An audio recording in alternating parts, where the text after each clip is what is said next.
Hello everyone, this is Kevin here. I'm about to get started on the Enterprise NX-01 bipolar lights, 1/350th scale. So let's unbox it and get started. Here we go. And a lot of the light will bleed through, so got my black primer here. Get started and wipe off all these pieces.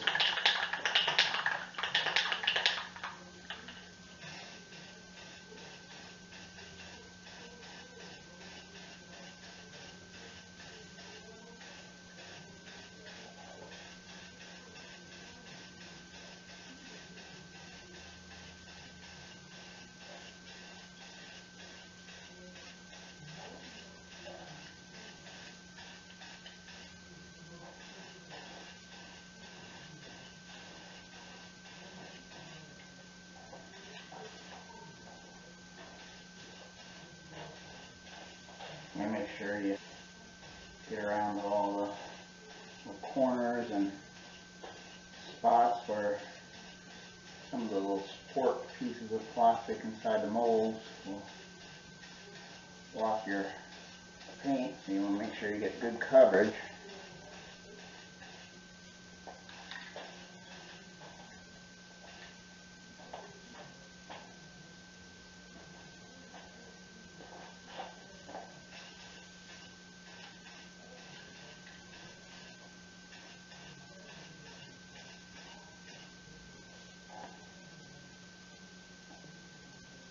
Looks like we're looking pretty good here. Spots.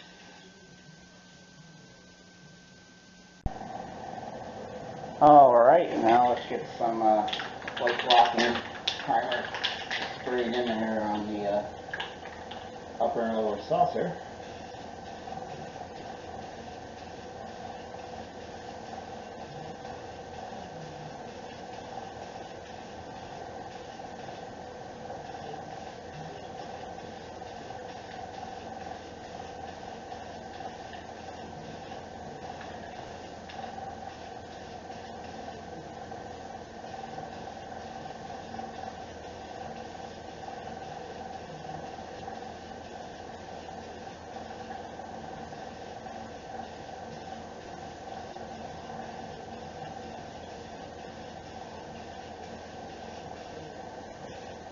Once again, making sure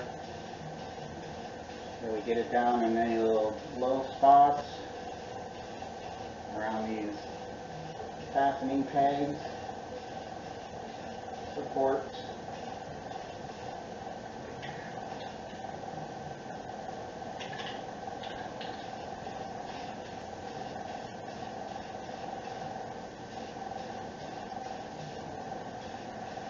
I'm going to come across every angle and make sure and give it a good look.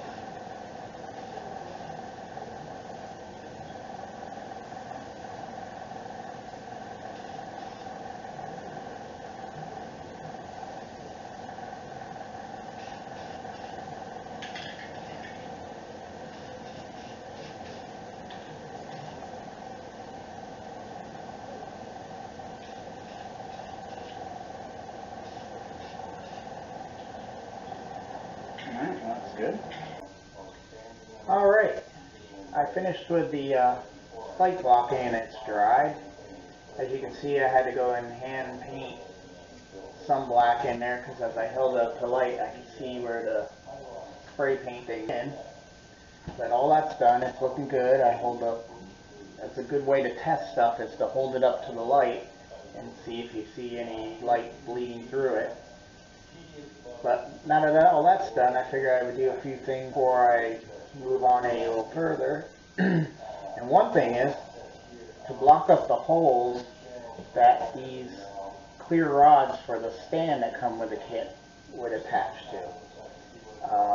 Since we're lighting this kit, I want to be able to run wire up through a tube. And I also think it looks much better being held by one single tube than 3 clear rods. So we do have one in the lower section, which is there, and then we'll sand that smooth once it's fully dry, if it's getting there. And then on this section here, there's one on each side here, and yeah, we'll sand those all nice and smooth. But there's one other thing I want to do while I'm at this stage and before I go any further with painting and anything else is I ordered Paragrafix, the photo-etch kit for this. And this is a great photo-etch kit. It gives you all kinds of good stuff.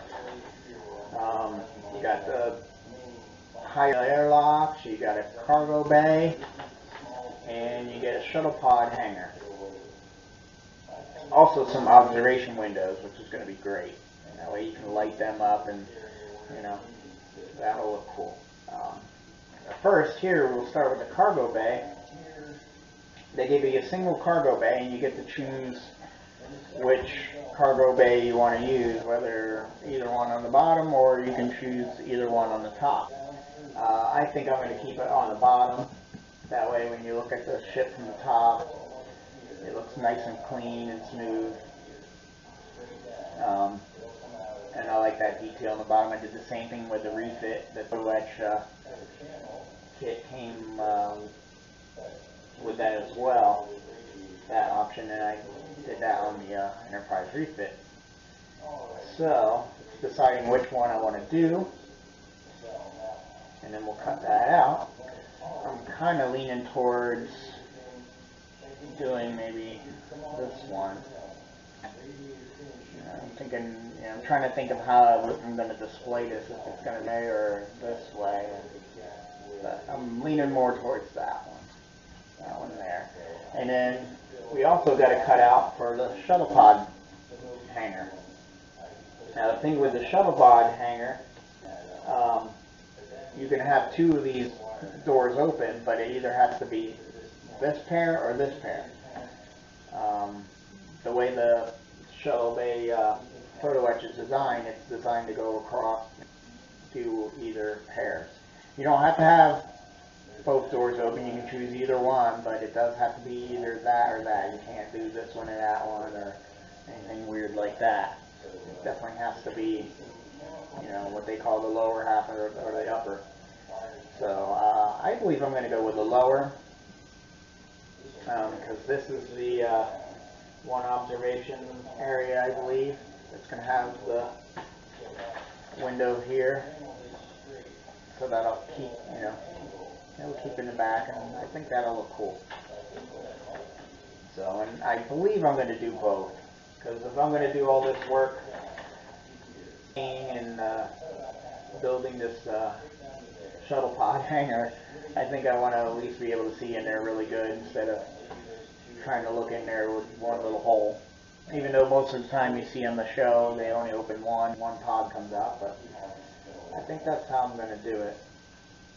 So, alright, so let's get a cutting bit in the Dremel tool, and I'll cut these, and then we'll start filing, and I'll come back and show you what it looked like.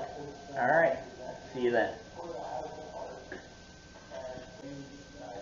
Alright, I got this one kind of roughed in. This one I drilled 2 holes. It was kind of hard to find anything. This cutting tool's too big. This one you can't, you know, wants to go in at an angle and doesn't really want to cut all the way through, because this is a really nice thick piece of plastic, if you can see that. So the best thing I can find is to drill a pilot hole and then drill up to a bigger hole. And then I'm going to try to use this bit, which seemed to work on the other side, to widen the hole, and then the rest will be all file work. So that's going to be the best way to go, and keep it short, and then use the files to bring it all in flush with everything. So, alright, here we go.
seemed to work okay. I did hit a little bit there and a little bit there, but we can file that and touch it up a little putty. But it's the whole thing of how much file work you want in, so you want to get close. But and I think a lot of that's from the drill, because the drill did walk on me even with drilling a smaller pilot hole. But nothing major. That is easily fixable. And now, like I said, I think I want to do this side. I'm still debating, because I'm trying to think of how I'm going to display all these. And yeah, I think we're going to go with that. You know what? Since then, yeah. Look, the Enterprise, I have it on that side.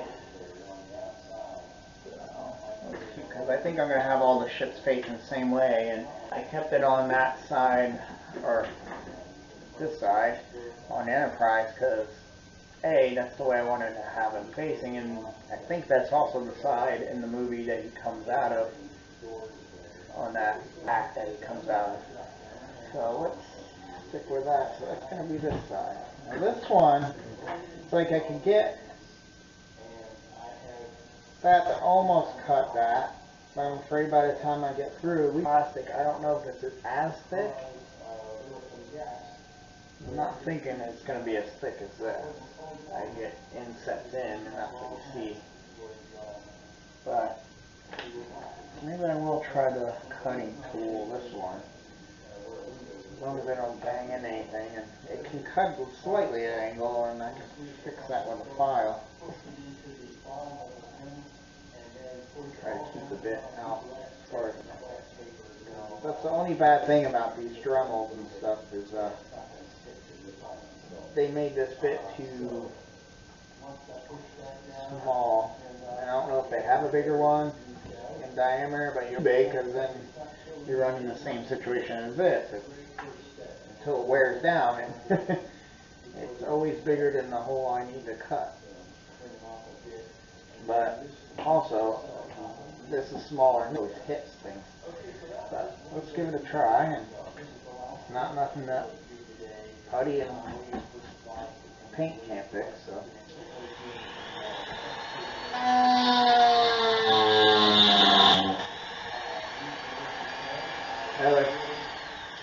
Oh yeah, and the other thing is that this likes to make melted plastic get in your way all the time too, so that's fun.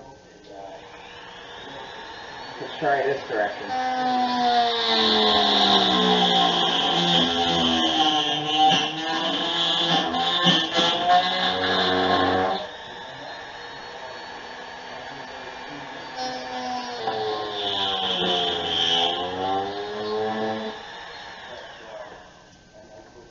Make sure this is cooled down before you really pull at it, because it gets hot.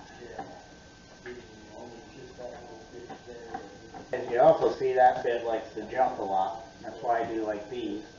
These really melt the plastic and make it hot.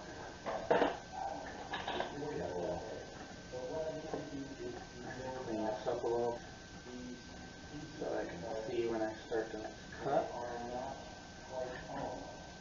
That'll work. I stayed short of the panel line, the door line, because, like I said, it's better to sneak up on the file on sandpaper than have to fill it with putty.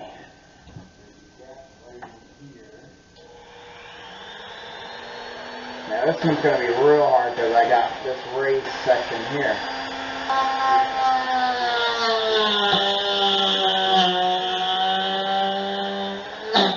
Yep, there's the jump. And there's the hot plastic. Well, that didn't work too bad, and I can cut some of that with a knife.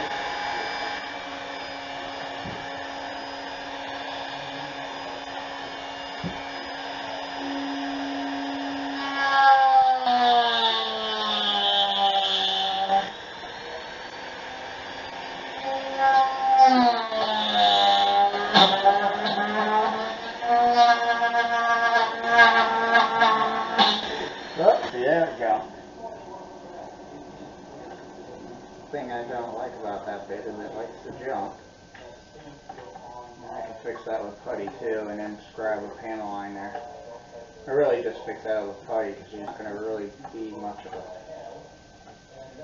panel line. If I look on the instructions here, I think you're pretty much supposed to remove everything around that. Yep.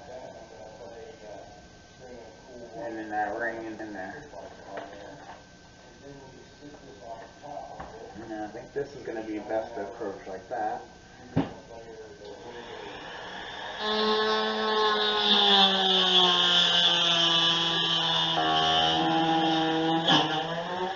Yeah, it likes to jump in that direction.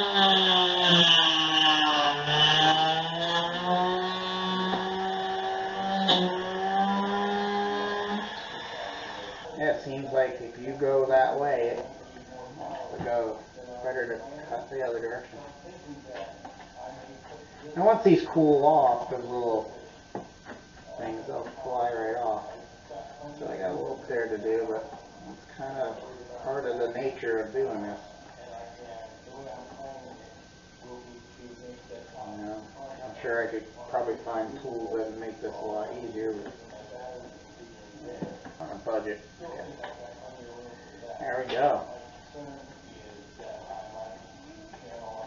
Like I said, there's that little jump, but it's just that corner, and most of it will be files. You only see maybe that little piece.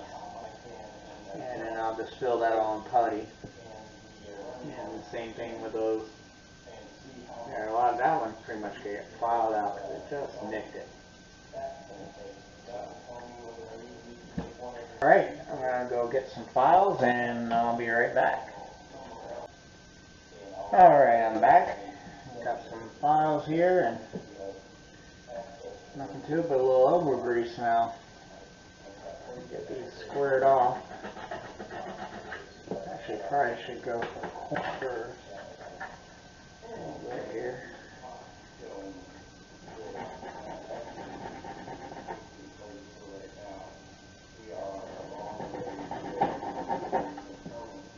Switching back and forth.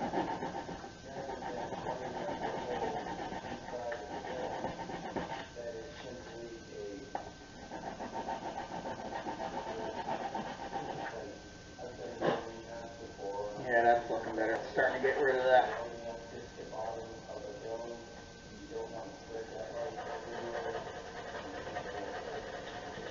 The area where the drill bit is what I believe hit there. But we'll run a little spot putty in there and we'll fill that in.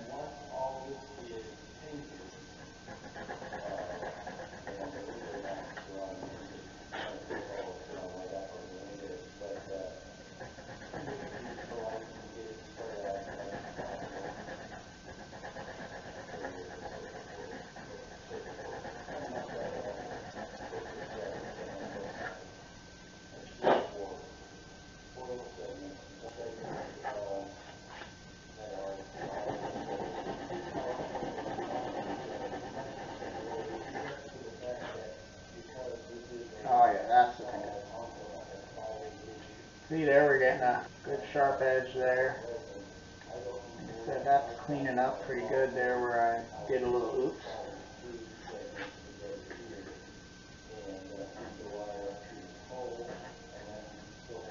Probably hard to hold this thing in a way that you can actually see what you're doing.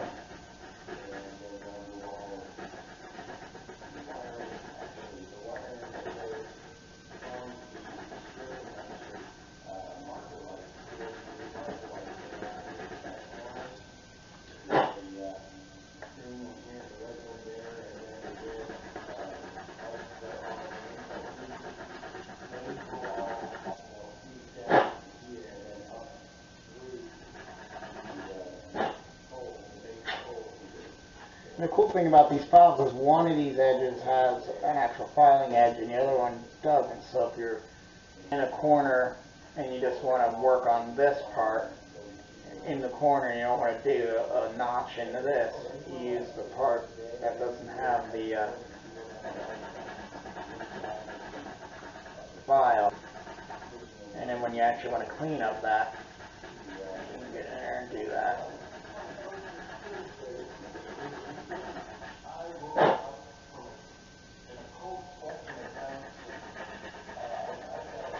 I built a TIE Fighter resin kit one, and I had to do a lot of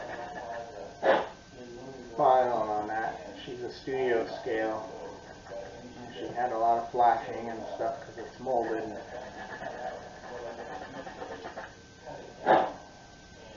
Tell you what, the wings were the funnest part. Filing a bunch of stuff. Yeah, that's looking really good. I'm really happy with that.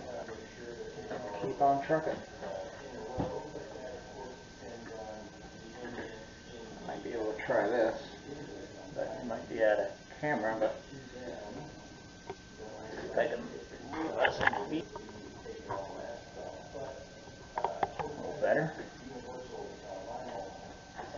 Wrong file. Still flexed. Let me get this. There.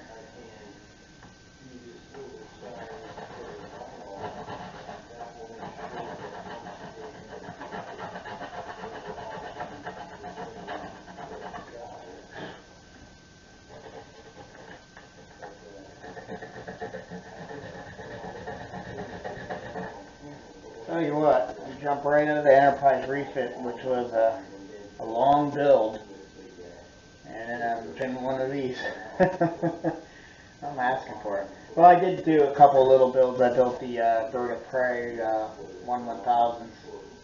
You know, I like to try to throw some smaller, easier ones in there now and again. But I'm excited to get started on this one. I wasn't ever too sure about this ship, and then I saw builds on YouTube channels like on Trekworks, that channel has helped me out a lot on the refit, and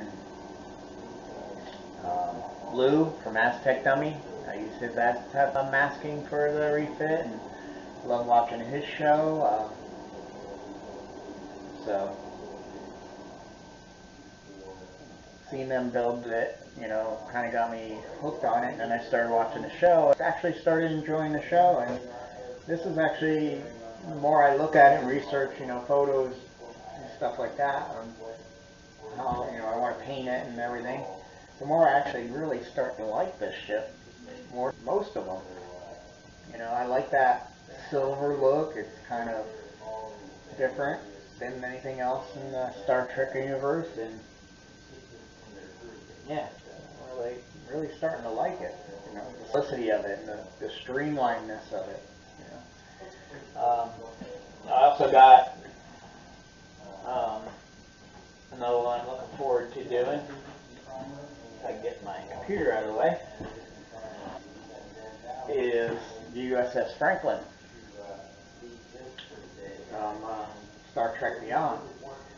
This has got the same kind of vibe as far as, you know, the coloring and stuff. And it's a very aggressive looking ship too, and I kind of like that. You know, most of them aren't really aggressive looking. And this one almost has like a snake feel to it, you know, like the nacelles are kind of pulling up like it's a cobra hood or something. I don't know, it's cool. But this is going to have, you know, it has that silverish gray kind of vibe to it, and I'm like, you know, and then another thing I like about this is this one's going to get nice and weathered. You know, I got to watch the movie. I have the trilogy DVD for the reboot of Star Trek, and I just haven't watched this one yet. I want to be able to sit down and watch it, and really interested in really just check out this ship, because I really like this ship too. I'll open it up here real quick. I know this is but it's going to be a nice build. And this will be my first Mobius build, so looking forward to that too. Alright, well, I finished filing and cleaning up these holes. Cargo bay is looking good, and the shuttle pod holes are looking good. So I put a little putty in the spot putty in the spots where I saw a little bit of a nick. There was definitely a nick there, and some remnants of one there, and some little lines. Most of these edges will be hidden because of the insert on the photo etches. That's what this ring there does. That slide builds this wall that we just filed smooth. Same thing with the shuttle pod. It'll do the same thing. That'll slide down and lay flush, so it'll hide any little weird imperfections, and hopefully it'll fit nice and tight, nice and snug. That's why I wanted to make sure all these were square and looking true. So hopefully doing all this saves me on touch-up paint later. So that's the plan. So I'm going to go in here and just give a little light sand. Spot putty. The thing about spot putty, it dries so fast.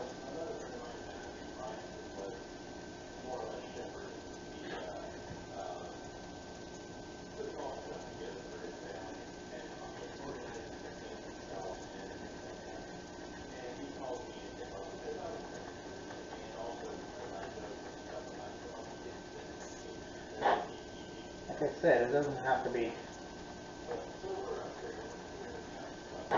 perfectly smooth, but I have that little nick there, and I want to make sure I got that out of the way. Now it'll be much easier to get rid of now than later, and spot putty will help make sure that's all squared up. Yeah, that looks much better than it did previously.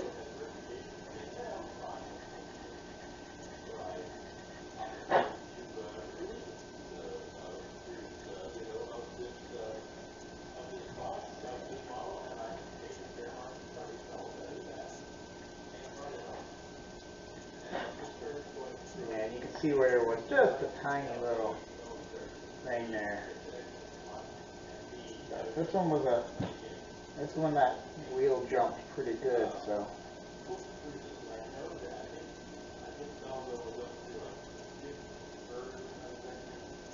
This one I definitely wanted to get laid up.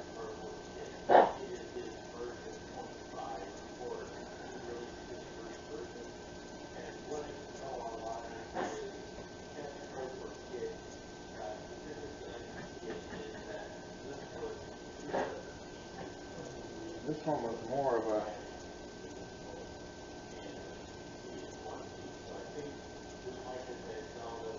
fix up here than it was on the wall.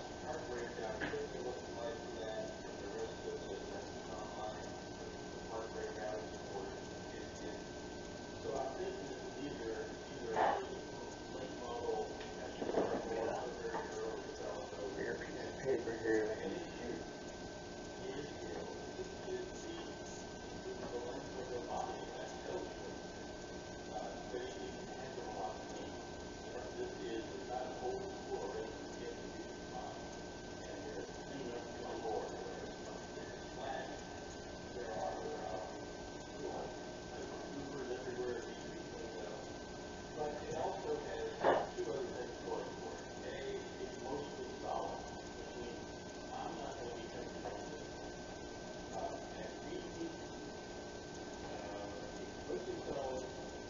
other thing that's nice about the spot putty is it sands away really nice.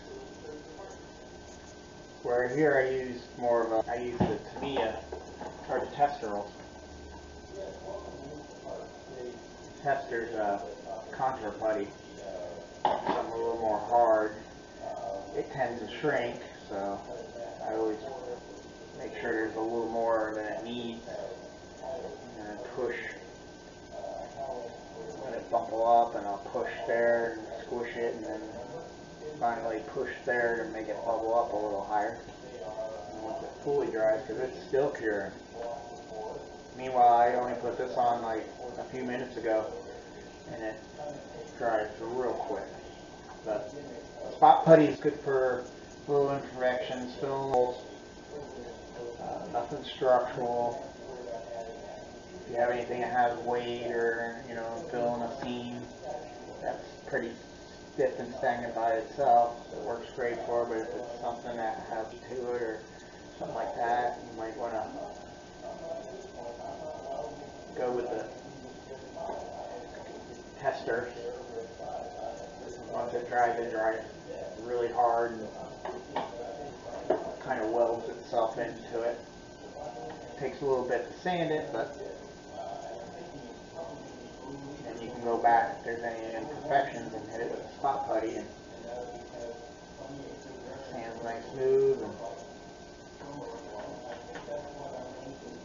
real easy. This little piece, make sure it's nice. We want to make sure that photo-etch piece gets in there nice. So it is kind of, the more work you put in here now, the less you have to do later. There we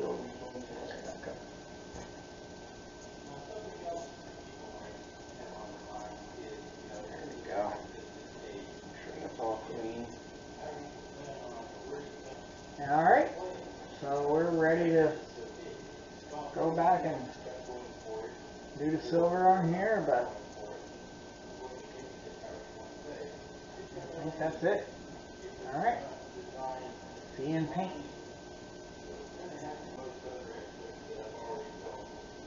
Oh yeah, I almost forgot. I'm going to put a little bit of this black acrylic in there, in these holes, just to keep from any light that gets in here. It actually can glow the plastic and make it ignite and glow. And as I can see right now, this part right here is becoming very, transparent as far as the, letting light glow the part. Even though there's going to be the photo etch piece that's going to slide in there, I just safer if I hit that with a little black. And I don't have to hit it with a spray can. I can just take some of this Anita's cracked acrylic, which I learned about from Works, and I love this stuff. This cracked acrylic stuff works great, so thank you. So I'll just take a little bit out of the cap, and I won't even dilute it, because this stuff is thick, so a lot of times when you're spinning or brushing with it, and it's a show part, you want to water it down, but it levels itself out really good, and yeah, I like it a lot. And you can't beat the price. This big jug here, 8-ounce jug, it was only $2.99. So spend almost $4 for one of these little guys. So, alright, but yeah, I always feel better if I do this. Just another reason not to have to worry about some nicks when just working on stuff. Another reason you don't want to have to deal with light bleeding, your parts glowing.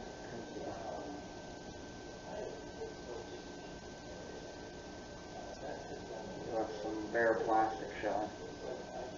Like I said, it all should be covered up by those sleeves plus the whole actual shuttle pod bay should cover that, but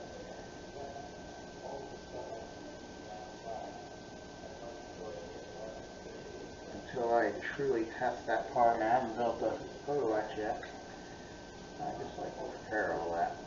And I'll do the same for the hole puttied up too, especially those, because they will be exposed to light. And if I look up through that, yeah, a little bit, not as bad as it would, but still.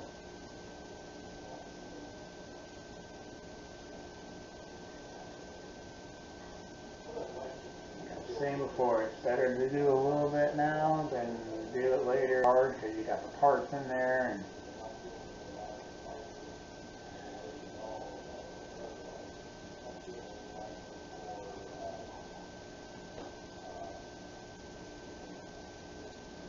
And like I said, this stuff brushes on well, it levels itself out, but again, this part won't be seen anyway, so.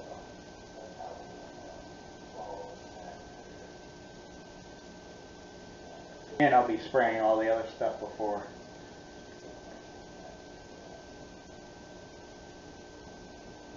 I put it on, so really hit that bar, because that's thin plastic there. Really could on. And what a difference. Yep, it is now gone. No more glowing shuttle bay area.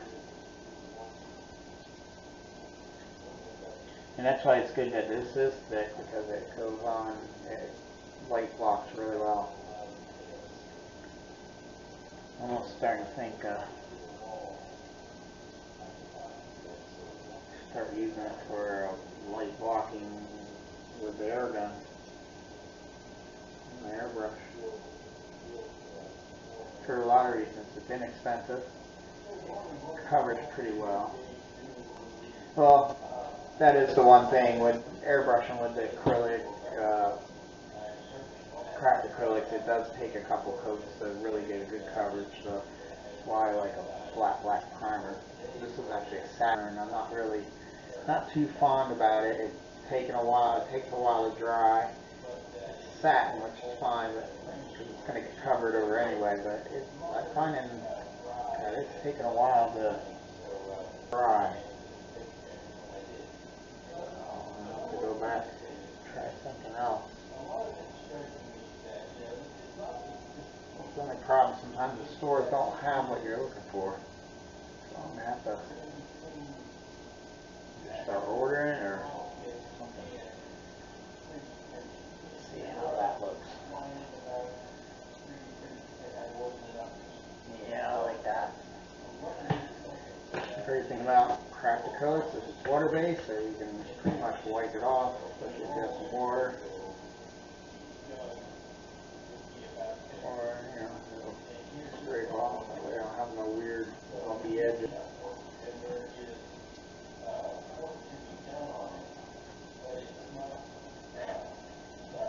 And it dries really quick. If you hit it with a hairdryer, which I do when I do a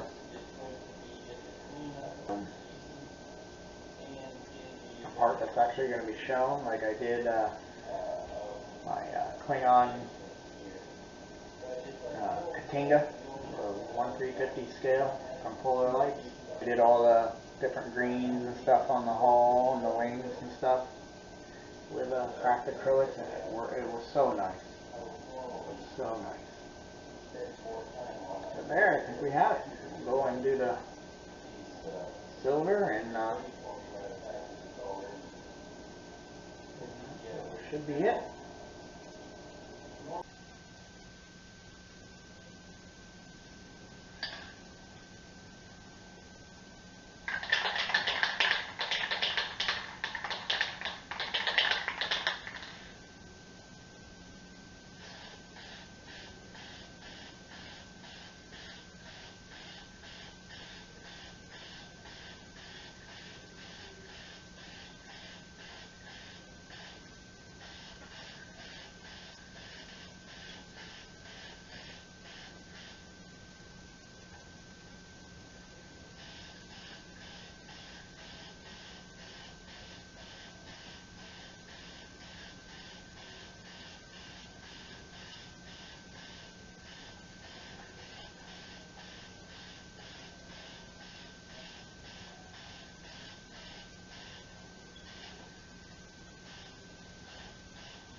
Okay, now that we got the light blocking paint down, got a few mods cut in. You know, the holes for the shuttle bay and cargo bay holes for the future photo etch. And we got our silver down. We'll start gluing some the band that goes across the front and drill some holes because I want to have a light, that spotlight that's in the center, come through. And then we got to drill some holes, I believe, for the two greens and a red light that are hidden under that little flange that we got to glue down. So let's head on over to the bench and take a look.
appreciate you taking the time to watch the show.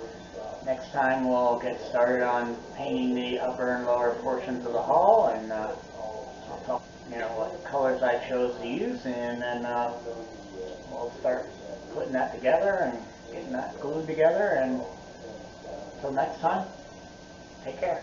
Bye.